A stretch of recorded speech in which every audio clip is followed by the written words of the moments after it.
जय हिंद। देखिए इस क्वेश्चन पर ध्यान दीजिए। क्वेश्चन बहुत ही इंटरेस्टिंग है, आपको इसको समझने की बहुत ज़्यादा आवश्यकता है। तो देखिए कि एक धन का 1/3 भाग उसके 1/4 भाग से 12 अधिक है। उस धन का 3/4 भाग ज्ञात कीजिए। यानी कोई धन है, कितना है ये नहीं पता है। उस धन का अगर 1/3 निकाला जाए तो उसके 1/4 से 12 अधिक हो जाता है। यानी उस धन का जो 1/3 भाग है उसके 1/4 भाग से 12 अधिक है। तो ऐसी स्थिति में उस धन का 3/4 भाग ज्ञात करना है। तो अब हमें करना क्या होगा? सबसे पहले तो हमें ये पता होना चाहिए कि धन है कितना। तो उस धन को हमें निकालने के लिए हम उसको मान लेते हैं, माना धन बराबर x, कुल धन बराबर कुल धन बराबर x रुपए। रुपए में है, चलो रुपए में है। तो अब इसके अनुसार देखिए, तो उसका 1/3 कितना होगा? तो x का 1/3 बराबर कितना हो जाएगा? x गुणे 1/3, इसका मतलब x/3। ये कितना हो गया? उसका 1/3 हो गया। अब हमें निकालना है x का 1/4।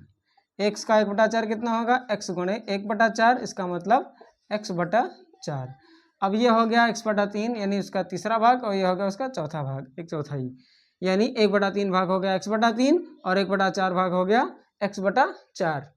समझ में आया? आगे देखिए, अब ये क्वेश्चन जो कह रहा है उसके अनुसार यहाँ करना है प्रश्नानुसार।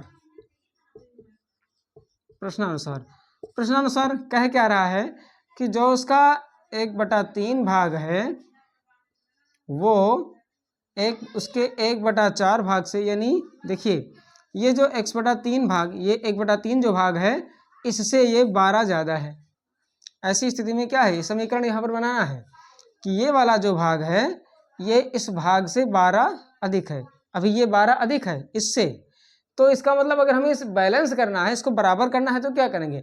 या तो इसमें 12 घटा दीजिए या इसमें 12 जोड़ दीजिए, तो दोनों तरफ बराबर हो जाएगा। जैसे अगर तराजू का पलड़ा ले रहे हैं, उठा रहे हैं, तो हमें दोनों तरफ बराबर करना है। तो जिधर ज़्यादा होगा उससे या तो निकाल देंगे, या इधर जिधर कम है उसमें ज़्यादा रख देंगे, तो बराबर हो जाएगा। तो अभी में क्या है, ये 12 ज़्यादा है इससे,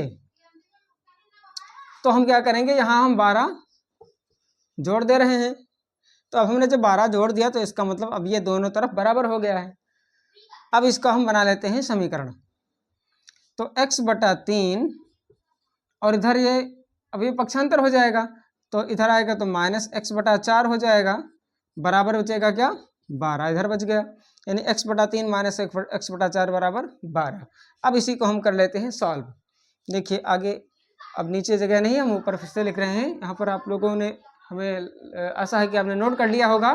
तो फिर देखते हैं आगे।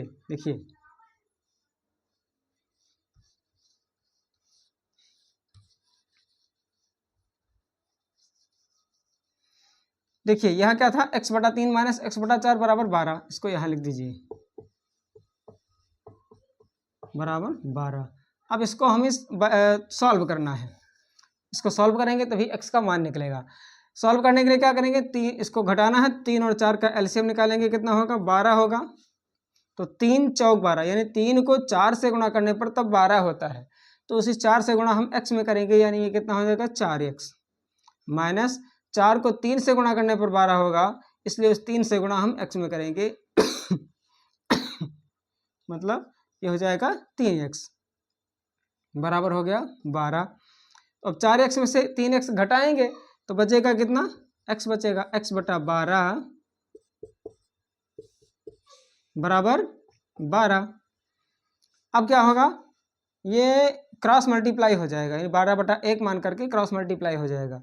तो x बराबर कितना हो जाएगा? 12 × 12 बराबर 144, यानी x बराबर कितना हुआ? 144। अब हमें पता लगा कि x का मान, यानी कुल जो धन है वो कितना है? 144 है। यानी अगर रुपए में है तो 144 रुपए है।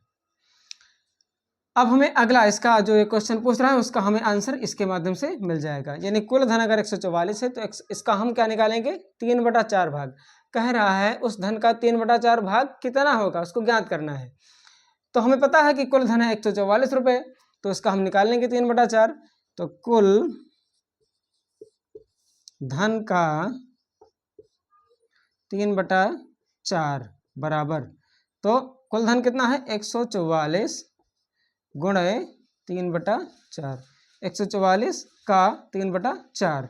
इसको सॉल्व कर लीजिए, 4 एकम 4 कट जाएगा, ये 4 तियाँ 12, 2 14, ये 24 हो गया, 4 छक 24, यानी ये कितना आएगा 36। 36 को 3 से गुणा कर दीजिए, 3 छक 18 और 3 त्रिका 9, 1 10, यानी 108। ये हो जाएगा इसका आंसर। यानी जो इसने पूछा कि पूरे धन का 3/4 कितना होगा, तो वो होगा 108। तो आई होप ये क्वेश्चन बहुत ही इंटरेस्टिंग रहा, आपको समझ में आ गया होगा। तो फिर मिलते हैं हम अगले वीडियो में अगले क्वेश्चन के साथ, तब तक के लिए जय हिंद।